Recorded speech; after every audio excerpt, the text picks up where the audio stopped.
in terms of the key upgrades, I mean the Note 4, if you saw the presentation yesterday, the design's been upgraded, the new metal casing and the design language has changed, so again I think the premium look of that product has improved.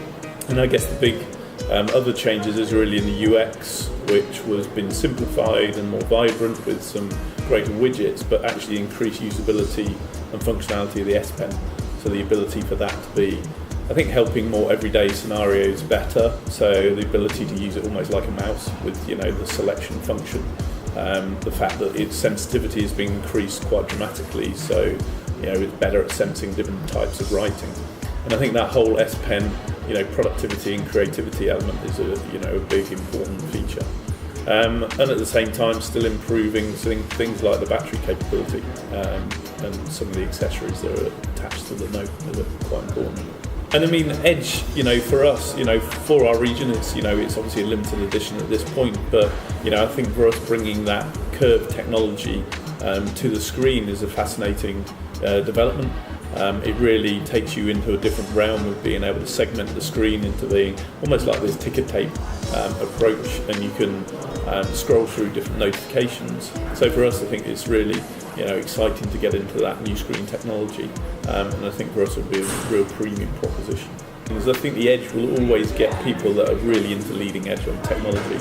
So I think it gives a real statement about people that really want to have what is the latest.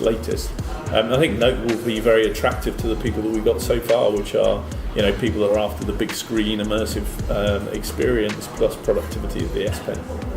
In a time where the smartphone market is slowing down, the S5 has been pretty well received by consumers, and its sales have actually continued to grow. So it's been a steady performer for us. So it's a relatively strong success. So in terms of revenue, again, we'll check the percentages. It's a decent amount for the market in that it's created a new segment of the large screen. So in markets it can vary, but it's in excess of 10% of the smartphone portion that we sell. So for us it's very important because it's a premium product and it's the product that showcases the leading edge innovation and is genuinely creating new markets. So it's a very strategic project for us. Well, I think with the announcements this year, we've got a strong relationship with Google, which we've probably strengthened. So we're doing more co-development than we share a lot. So for us, Android is important. But we, as you know, we're very much into openness, and keeping with them is going to be really important for us. Most of our business to business, is really starting in mobility. A lot of the opportunities we see is really through our mobile technology and then taking it on into our other categories such as display, integrated signage and things like that. So a lot of the announcements in the B2B press conference were around, how we've, with Deutsche Bahn, got a great setup where we've provided them tablets throughout their whole workforce, and it's really automating their business and showing mobility on the go. The whole wearables market is exciting. We're pioneering that segment again with innovating. So with the introduction of Gear last year, we came in with Gear 2, the Gear Fit earlier this year, and we're already leading that segment. So the smart watch part of the market is very interesting, and I think the latest development with Gear S is really taking it to that next level. So again, the first time you've got the 3G connectivity with its own SIM, I think really then you're able to keep it, separate from the smartphone rather than just being reliant on the Bluetooth connection. We think that's going to be a massive market. Predictions are it could be a 100 million market in terms of units over the next 3 to 5 years. So that's going to be significant, and we're pleased that we're leading the innovation in that area.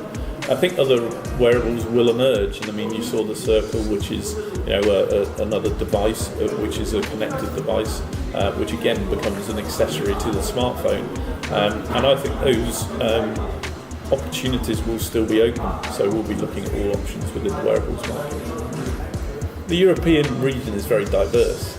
If I focus on what are some of the common things, I think it's a very changing consumer landscape.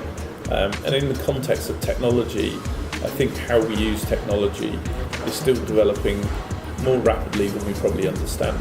Common things that across Europe are very demanding consumers. So I think as a brand or a product, you have to be really delivering on what customers want. And if you're not, they'll tell you very quickly and they'll choose somebody else. So that means you have to be really fast-paced, and we need to be really trying to innovate at a pace that the consumers are demanding of us. So for the US market, I mean, some of the comparisons would be, I think the US market, interestingly, has caught up with some of the mobility. I mean, if you went 5 to 10 years back, they had almost a very undeveloped mobile market because their networks were not up to it. They've developed that very quickly. I think they're probably a little bit more ahead of us in terms of some of the content consumption. So the amount that they will take through, different service providers. And they're probably a more homogenous group where we have very diverse differences across the market. North America has got some more similarities, I would say. Well, there's complexity with Europe, which is driven by rules more than anything, and actually different investments in different networks, which are different in a lot of markets. The US is one country which has got, it's only split up 4 or 5 ways on carriers. So it's clearly a simpler market from a technical perspective. But again, we're geared up to handle the European market with its complexity.